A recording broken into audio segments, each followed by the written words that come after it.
እንግሊዘኛ ቋንቋ የእውቀት መለኪያ አይደለም።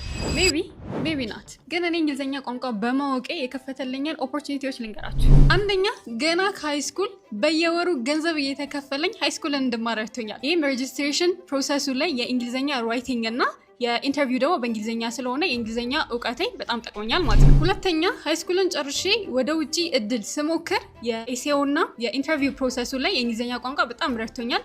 ያም ፉል ስኮላርሺፕ እንዳገኝ ረድቶኛል ማለት ነው። ሶስተኛ ኒውዮርክ ዩኒቨርሲቲ አቡዳቢ ውስጥ ወይም NYUAD በፉል ስኮላርሺፕ በየወሩ እየተከፈለኝ ዩኒቨርሲቲ መማር ችያለሁ። እንደምታውቁት NYUAD ከብዙ ሀገራት ተወጣጥተው የመጡ ስቱደንቶች የሚማሩበት ነው።